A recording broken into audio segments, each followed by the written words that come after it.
Assalamualaikum warahmatullahi wabarakatuh. Apa kabar Ananda sekalian? Alhamdulillah luar biasa. Allahu Akbar.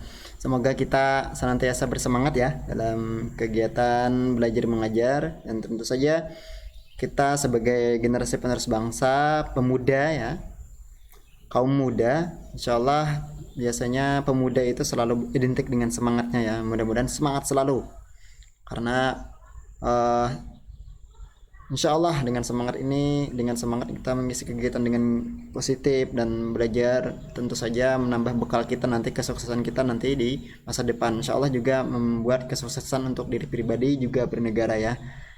Kita senantiasa bersemangat dalam mengisi kemerdekaan ya. Masih dalam suasana kemerdekaan Republik Indonesia ya, masih di bulan Agustus. Oke, kita hari ini kita membahas tentang pengurangan bilangan bulat.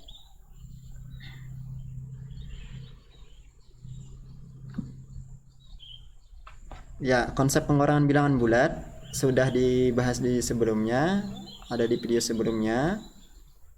Namun kita yang di SMP ini lebih banyak ke mengisinya tentang bagaimana ya mengurangkan bilangan bulat dengan banyak angka ya. Jadi dengan banyak angka.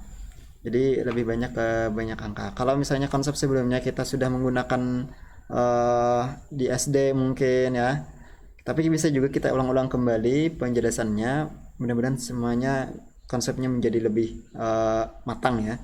Jadi mengurangkan bilangan bulat dengan garis bilangan, bisa juga dengan lembah dan gunung segala macam.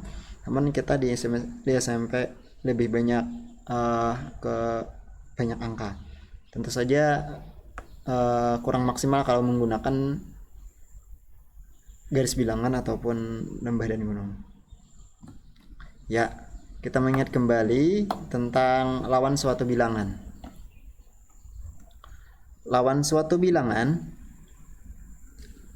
adalah yang pernah kita bahas sebelumnya ya.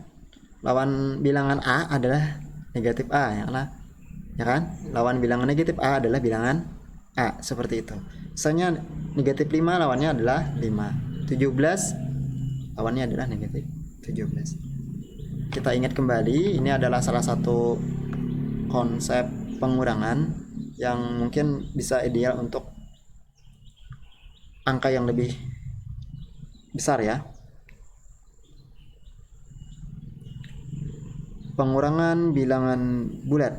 Pengurangan A oleh B sama dengan penjumlahan A dengan lawan B.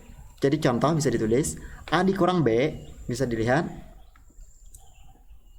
A dikurang B sama dengan ya, sama dengan A ditambah negatif B ya, A ditambah negatif B ya kan. A dijumlahkan dengan lawan dari B, negatif B.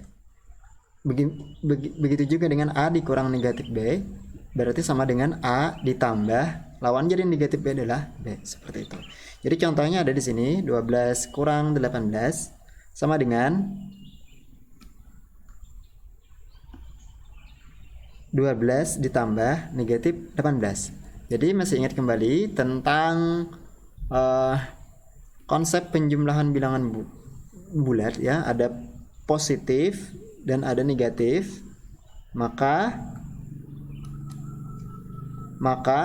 bila ada positif dan negatif, maka angkanya dikurangkan ya kan. 18 kurang 12 ya, dikurangkan saja, sisa 6, terus banyak negatif atau banyak positif ya, yang contoh 1 seperti itu.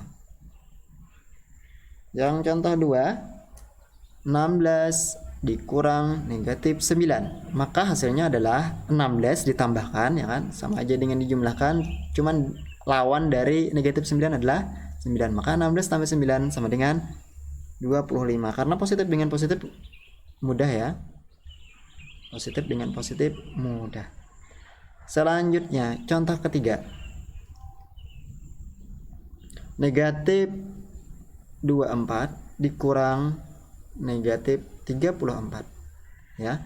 Jadi sama aja dengan yang di mukanya jangan dirubah ya, negatif 24 tetap dijumlahkan dengan lawan dari negatif 34 adalah positif 34. Berarti kita ingat lagi konsep penjumlahan bilangan bulat, yaitu negatif 24 ditambah 34 sama dengan, ya, dikurangkan 34 kurang 24 adalah 10, dikurangkan hasilnya 10, banyak yang positif.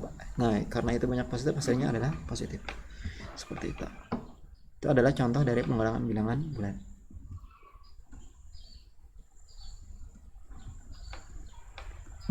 Ya, mungkin itu saja.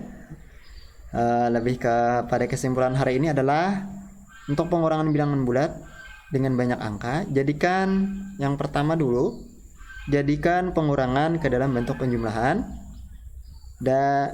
Dengan pengurangan A oleh B sama dengan penjumlahan A dengan lawan dari B. Selanjutnya kerjakan penjumlahannya. Penjumlahannya kita masih ingat ya konsep penjumlahan sebelumnya di video sebelumnya, pembahasan kita minggu kemarin. Jika penjumlahan positif dengan positif, hasilnya positif makin besar. Jika penjumlahan negatif dengan negatif, negatifnya semakin besar.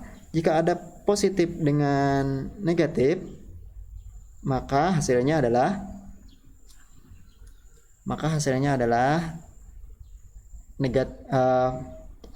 selisih keduanya ya, angkanya dikurangkan dan tandanya sesuai dengan yang paling banyak yang positif atau banyak negatif. Baik, selanjutnya kita akan ke latihan soal. Insyaallah Ustadz buka juga forum diskusinya di Zoom sama di WhatsApp. Bila ada yang kurang paham, jangan berkecil hati. Insyaallah kita diskusikan bersama. Dan senantiasa mudah-mudahan kita bisa belajar tiap hari, walaupun kondisi pandemi ini kita tetap maksimal dalam belajar ya. Latihan soalnya ada 3 ya, itu nanti tentang pengurangan bilangan bulat ya. Jadi insyaallah mudah-mudahan kita materi ini bisa disimak dengan baik dan bisa dipahami. Mungkin itu saja yang dapat saya sampaikan. Salah hilap mohon maaf. Wabillahi taufiq wal hidayah. Wassalamualaikum warahmatullahi wabarakatuh.